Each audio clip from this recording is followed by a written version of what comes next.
Ô Seigneur, notre reconnaissance, son amour dure à jamais. Car il est bon, il est au-dessus de tout, son amour dure à jamais. Chantons, chantons, d'une main puissante et d'un bras tendu, son amour dure à jamais. Il nous donne une vie nouvelle, son amour dure à jamais. Chantons, chantons, chantons, chantons. À jamais Dieu est fidèle, à jamais Dieu est grand, à jamais Dieu est avec nous, à jamais, à jamais, à jamais Dieu est fidèle, à jamais Dieu est grand, à jamais Dieu est avec nous, à jamais, à jamais, à jamais.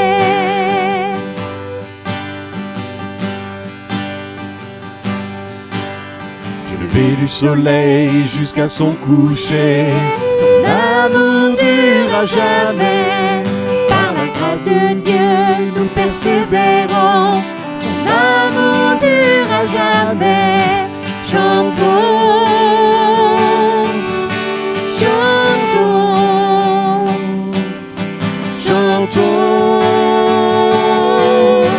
chantons. À jamais Dieu est fidèle, à jamais Dieu est grand, à jamais Dieu est avec nous, à jamais, à jamais, à jamais Dieu est fidèle, à jamais Dieu est grand, à jamais Dieu est avec nous, à jamais, à jamais, à jamais. Son amour dure à jamais, son amour dure à jamais, son amour dure à jamais, son amour dure à jamais. Je veux le proclamer du sommet des montagnes. Ta grâce est sans limite, ta bonté sans égale, ta tendresse m'envahit, ta bonté me poursuit, ton amour m'émerveille. Et je chante car tu es bon, et je danse car tu es bon, et je crie de joie. Tu es bon pour moi. Et je chante car tu es bon, et je danse car tu es bon, et je crie de joie. Tu es bon pour moi. Rien dans tout l'univers à toi ne se compare. Les océans, la terre sont reflets de ta gloire. Dans mes plus sombres nuits, ta splendeur m'éblouit, ton amour m'émerveille. Et je chante car tu es bon, et je danse car tu es bon, et je crie de joie. Tu es bon pour moi. Et je chante car tu es bon, et je danse car tu es bon, et je crie de joie. Tu es bon pour moi. Un cri sur mes lèvres, ma vie te célèbre. Tu es bon, tu es bon. Vent, soleil ou pluie, mon cœur te redit. Tu es bon, tu es bon. Un cri sur mes lèvres, ma vie te célèbre. Tu es bon, tu soleil ou pluie, mon cœur te redit, tu es bon, tu es bon. Et je chante car tu es beau et je danse car tu es beau et je crie de joie. Tu es bon pour moi. Et je chante car tu es beau et je danse car tu es bon et je crie de joie. Tu es bon pour moi. Ô Dieu, tu es mon Dieu, c'est toi que je recherche. Mon âme a soif de toi, mon corps même ne cesse de languir après toi, comme une terre aride, desséchée et sans eau. C'est pourquoi, dans ton sanctuaire, je te contemple, considérant ta puissance et ta gloire. Car ton amour vaut bien mieux que la vie. Aussi, mes lèvres chantent sans cesse tes louanges. Oui, je veux te bénir tout au long de ma vie. Je lèverai les mains pour m'adresser à toi.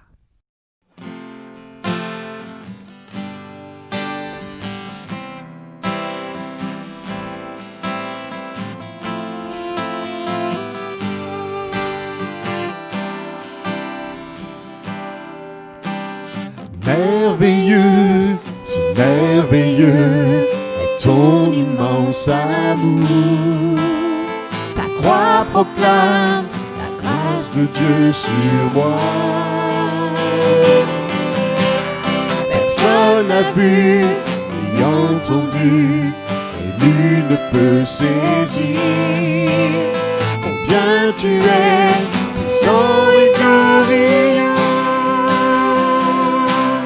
Dieu merveilleux, je t'aime. Dieu merveilleux, je t'adore. Dieu merveilleux, mon cœur te chante. Dieu merveilleux, je t'aime. Dieu merveilleux, je t'adore. Dieu merveilleux, mon cœur te chante. Rayonnante, si rayonnante, ta gloire remplit les cieux. Tu montres à tous la grandeur de tes œuvres, la beauté de ta majesté pousse mon cœur à chanter. Combien tu es splendide et merveilleux. Dieu merveilleux, je t'aime. Dieu merveilleux, je t'adore. Dieu merveilleux, mon cœur te chante. Dieu merveilleux, je t'aime. Dieu merveilleux, je t'adore. Dieu merveilleux, mon cœur te chante. Tu m'as révélé à nouveau tes merveilles. Tu m'as saisi par ton amour. Car rien sur la terre n'est merveilleux comme toi. Tu m'as révélé à nouveau tes merveilles. Tu m'as saisi par ton amour. Car rien sur la terre n'est merveilleux comme toi. Dieu merveilleux, je t'aime. Dieu merveilleux, je t'adore. Dieu merveilleux, mon cœur te chante. Dieu merveilleux, je t'aime. Dieu merveilleux, je t'adore. Dieu merveilleux, mon cœur te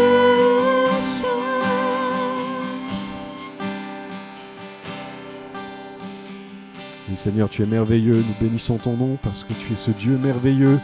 Et nous pouvons compter, Seigneur, sur toi, sur tes bontés, sur tes grâces qui se renouvellent sur nous, Seigneur. Merci pour ton amour, merci pour la croix, merci pour le don de Jésus-Christ pour nous, qui a donné sa vie pour le pardon de nos péchés. Oui, tu es ce Dieu merveilleux qui a tout donné pour nous. Et ce matin, nous te louons, nous te bénissons, nous te rendons gloire. À toi la gloire, Jésus. Amen.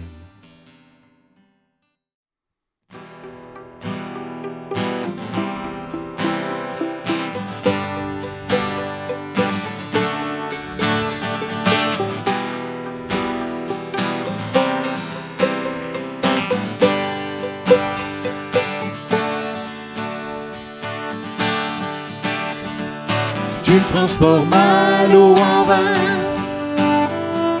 touche à les yeux de ta main, unis comme une toile, comme une toile. Dans nos ténèbres tu brilles, tu nous redonnes la vie, unis comme une toile, comme une toile.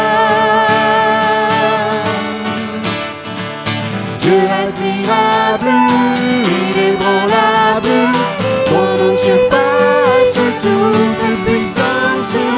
Dieu des miracles, incomparable, oh Dieu, oh Dieu.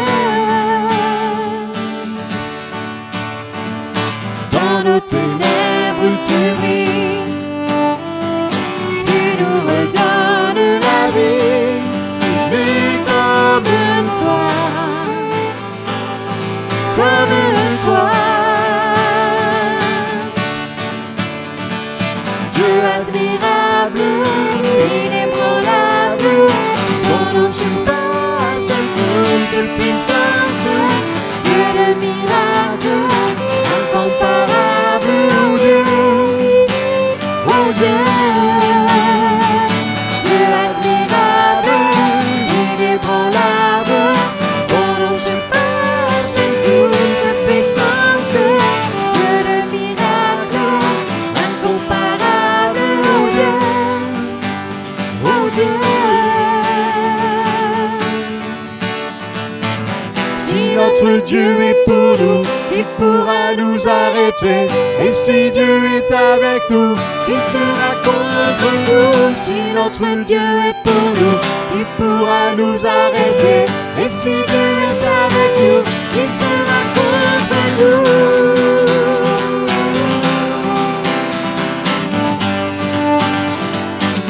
Qui sera contre nous?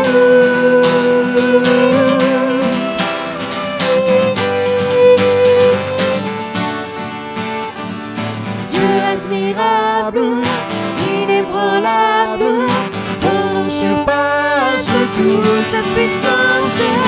Dieu de miracles, incomparable, oh Dieu, oh Dieu.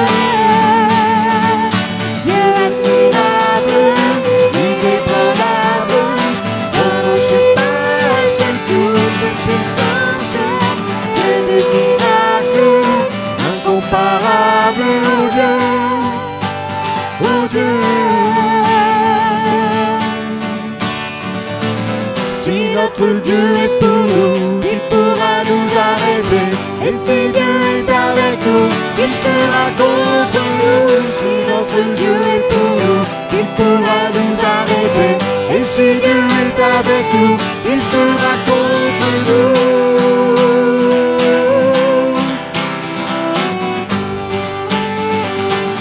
Il sera contre nous.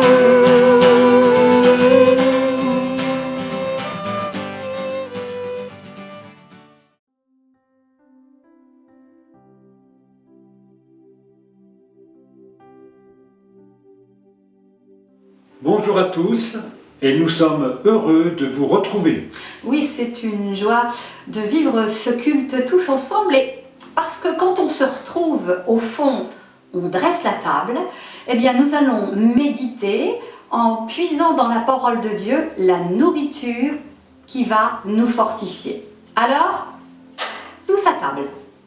La Bible, depuis la Genèse jusqu'à l'Apocalypse, nous parle de denrées alimentaires, de repas tout simples comme de banquets bien dressés. En Éden, Dieu a placé des arbres fruitiers magnifiques pour nourrir Adam et Ève. Au désert, le peuple est nourri de façon extraordinaire par ce pain descendu du ciel que l'on appelle manne et par ces petits oiseaux bien charnus que l'on fait rôtir à Noël, l'écaille. Oui, Dieu a pourvu en toutes choses pour notre nourriture physique et spirituelle, même dans les temps de famine. Lisons dans les Actes des Apôtres au chapitre 14 et au verset 16. Dieu, dans les âges passés, a laissé toutes les nations suivre leur propre voie, quoiqu'il n'ait cessé de rendre témoignage de ce qu'il est, en faisant du bien, en vous dispensant du ciel les pluies et les saisons fertiles, en vous donnant la nourriture avec abondance et en remplissant vos cœurs de joie. Cependant, parfois, la recherche de nourriture se transforme en drame. On retrouve dans le 2e livre des Rois, au chapitre 4, le récit de cette grosse soupe préparée pour le peuple de Dieu qui ne satisfait pas le fils des prophètes. Elle est trop claire, pas assez nourrissante à leur goût. Ils sont confinés et décident de sortir du camp pour chercher de quoi satisfaire leurs désirs, leur appétit. Ils ramènent de drôles de fruits, des coloquins qu'ils rajoutent au potage préparé par le serviteur de Dieu. Et c'est le drame, avec ce cri prononcé par les uns et les autres, la mort est dans le pot. Ou autrement dit, on va tous mourir. Il y a un lien étroit entre la nourriture dont a besoin notre corps et celle indispensable à notre esprit. Nous allons zoomer sur quelques moments de la vie du prophète Élie que nous retrouvons dans le premier livre des Rois, au chapitre 17, et qui nous font étrangement penser à ce que nous vivons en ce moment. Si nous ne sommes pas en temps de famine, comme décrit dans le livre des Rois, nous retrouvons quelques similitudes. Notre société est bien loin de respecter Dieu. Nous sommes confrontés à la propagation d'idéologies mensongères conduisant à nier l'existence même de Dieu. La révolte et la violence secouent notre monde. Lisons le début de ce chapitre 17 du premier livre des Rois. Élie dit à Akab, « L'Éternel, le Dieu d'Israël, en la présence de qui je me tiens, est vivant. Pendant ces années-ci, il n'y aura ni rosée, ni pluie, sinon à ma parole. » En effet, on est confronté avec ce récit à quelque chose qui ne peut que nous bousculer dans les temps dans lesquels nous sommes. La famine est le fruit de la révolte du peuple et de son inconséquence. Un homme qui se tient devant Dieu alors prononce des paroles étonnantes. Il n'y aura plus de pluie. C'est comme une sentence divine, c'est simplement les conséquences du péché. Élie, en prononçant ces paroles, ne s'imagine pas qu'il va aussi en subir les conséquences. Les chrétiens, vous, moi, vivons dans un monde loin de Dieu, subissent aussi les conséquences du péché et de toute cette nature qui se révolte. Mais Dieu va parler à Élie et va lui demander d'aller se cacher dans un lieu un peu particulier auprès du torrent, là où coule l'eau qui rafraîchit. Élie se met en route, il va précisément là où Dieu lui demande d'aller, il s'assoit, il boit et se rafraîchit et bien sûr, Élie a faim comme vous et moi. Miracle sublime, extraordinaire, les corbeaux arrivent, diligentés par le Seigneur lui-même comme une brigade de cuisiniers, et ils lui apportent du pain et de la viande. Quelle magnifique image! Imaginez, vous, moi, confrontés à un contexte aussi difficile, assis au cœur de la montagne, auprès d'un torrent ravitaillé par les corbeaux. Élie n'en croit pas ses yeux, certainement. Et pourtant, la parole qu'il a prononcée lui-même de la part du Seigneur s'accomplit et le torrent peu à peu se dessèche. Il n'y a plus d'eau du ciel qui coule et naturellement, le torrent lui-même s'arrête de couler. Que se passe-t-il donc? Élie a l'habitude de se tenir devant Dieu. Dieu lui parle alors et lui dit « Hé Élie, c'est bien, c'est bon, j'ai pris soin de toi, je t'ai réconforté, mais ta place n'est pas au creux de la montagne, avec le pain et la viande que t'ont apporté les corbeaux, avec la source qui coule. » Ça me rappelle les béatitudes, ce moment où les disciples avec Jésus ont l'intention de rester là. Nous allons mettre les tentes, rester avec toi, ô Seigneur. Mais comme pour les disciples, l'Éternel rappelle à Élie que sa place est au village, que sa place est avec ses congénères, et il lui demande de se mettre en route vers Sarepta. Oui, le Seigneur prend soin de nous dans des moments difficiles et il va nous restaurer, il va nous nourrir par l'eau qui vient du ciel, par sa parole dont nous allons nous rassasier dans nos cultes personnels, dans ces moments où tout semble s'arrêter, où on est là en lui, dans ce refuge merveilleux qu'est sa présence. Mais nous devons nous remettre en route pour ouvrir nos yeux, ouvrir nos cœurs sur ce qui se passe tout autour de nous. Et Dieu rappelle à Élie que sa mission est au cœur du pays, avec tous ceux et celles qui souffrent, tous ceux et celles qui sont aussi victimes de cette même famine. Lisons maintenant le début de l'arrivée d'Élie à Sarepta. Élie se mit donc en route et se rendit à Sarepta. Lorsqu'il arriva à l'entrée de la ville, il aperçut une veuve qui ramassait du bois. Il l'appela et lui dit « S'il te plaît, va me puiser un peu d'eau dans une cruche pour que je puisse boire. » Comme elle partait en chercher, il la rappela pour lui demander « S'il te plaît, apporte-moi aussi un morceau de pain. » Nous retrouvons donc Élie, à qui nous ressemblons, vous et moi, qui se met en route et qui a soif, très soif. N'oublions pas que le torrent était à sec. Il a faim aussi, la route a été longue.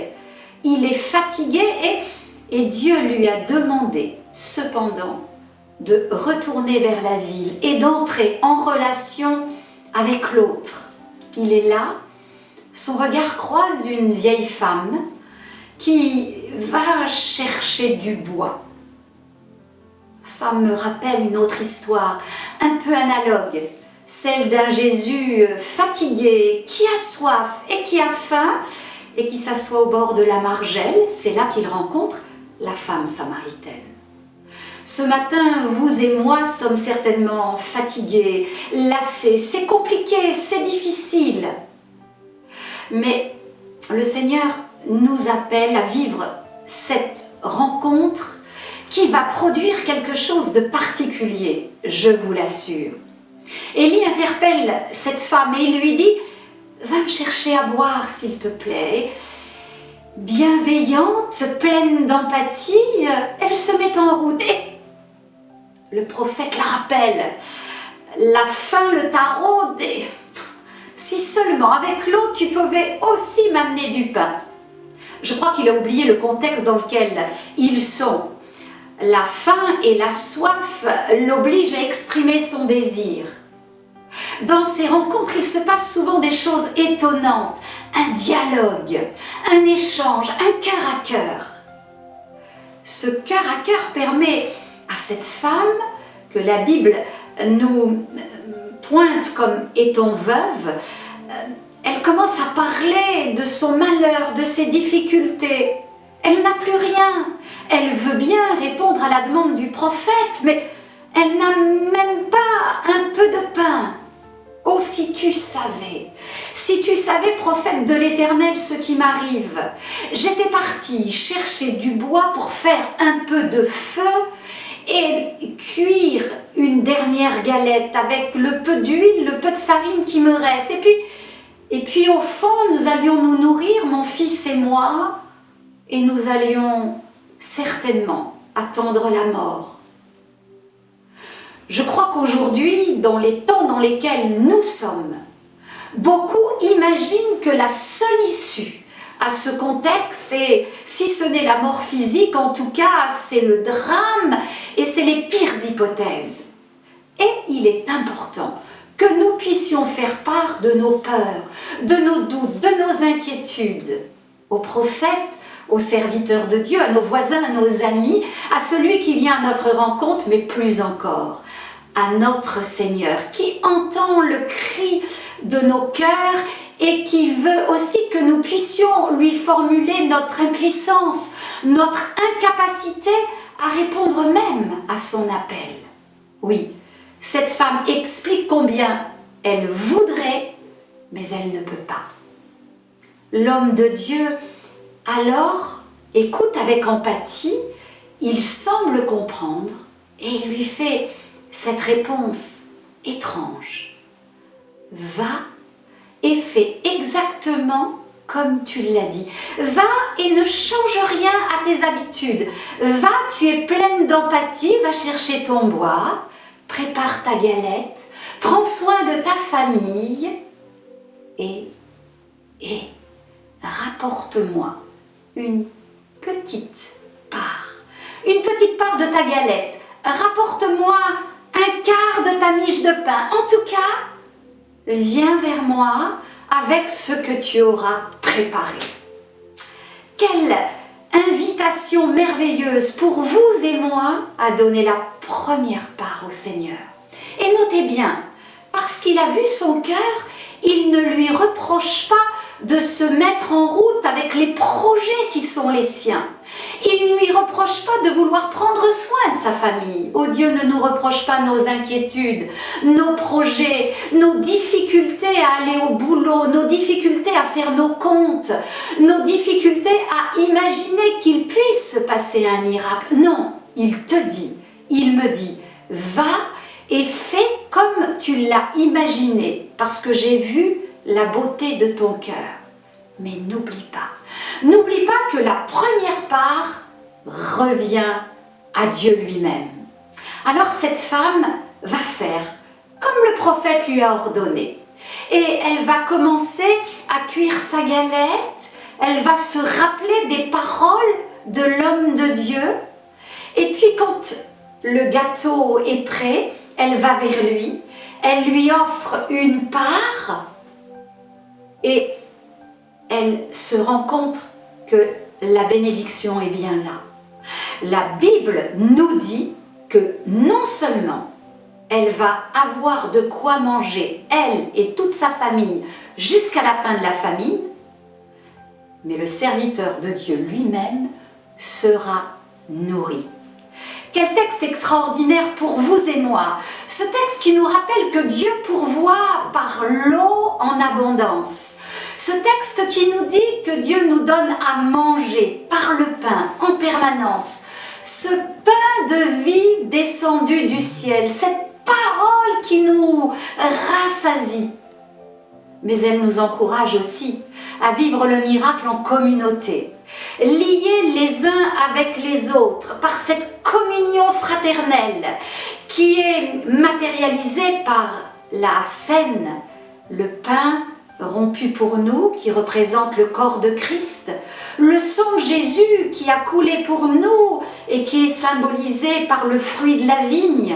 Oui, Christ est le pain, il est le vin. Oui, l'eau du ciel est aussi cette représentation du baptême qui nous a permis de nous engager, d'avoir la certitude que nos péchés étaient pardonnés et que nous étions purifiés. Mais sans communion spirituelle, sans lien les uns avec les autres, alors l'eau même, alors le pain même ne sont pas suffisants. Nous sommes appelés à vivre en relation dans l'obéissance à la parole de Dieu. Ce qui m'amène à faire du lien avec le texte que nous a rappelé le pasteur Christian, avec ces fils des prophètes, qui étaient là réunis autour de ce potage qui avait été conçu pour eux, pour les nourrir, dans un temps de famine déjà. Mais ce n'était pas suffisant. Certainement, le contexte au cœur de leur jeunesse les mettait à mal. Alors, ils ont décidé d'aller manger à droite, à gauche, peut-être sur les réseaux sociaux, se nourrissant d'une vidéo ou d'une autre, d'une parole ou d'une autre, loin de ce que Dieu avait voulu pour eux. Et leur bonne volonté n'est pas mise en cause. La certitude qu'ils avaient d'avoir trouvé mieux n'est pas mise en cause. Cependant, ils sont sortis du champ de bénédiction de Dieu et ce qui leur semblait bon est devenu quasiment un poison pour la communauté tout entière. Élie se tenait devant Dieu, nous dit la Bible. Il sait que le temps de famine dans lequel le pays tout entier va être plongé ne va pas l'empêcher d'accomplir la mission qui lui est confiée. Il aurait pu rester au torrent, nourri par les corbeaux, mais il sait que ce que Dieu lui demande, c'est d'entrer en relation avec l'autre. Mais bien aimés, ce matin, Dieu veut nous rappeler que la source de Dieu qui jaillit en nous va nous désaltérer et qu'elle doit aussi désaltérer tous ceux qui nous entourent. Dieu veut nous rappeler qu'il est le pain de vie et que nous devons nous nourrir de sa parole, mais qu'elle doit être partagée pour que le miracle ne soit pas que pour nous. Nous devons annoncer le message de la bonne nouvelle tout autour de nous. Nous devons vivre la réalité de la communion fraternelle en Église. Et l'Église doit être visible et rayonnée tout autour de nous. C'est une absolue nécessité pour que nous puissions aussi nous laisser conduire sur la façon dont Dieu veut agir et se révéler au cœur. Humilité, obéissance, bienveillance, empathie et parole d'autorité. Alors oui, l'huile et la farine ne manqueront pas dans nos maisons, dans nos cœurs, dans nos vies. Et rien ne manquera sur le plan matériel, même si nous allons devoir nous contenter de choses peut-être moins raffinées que d'habitude.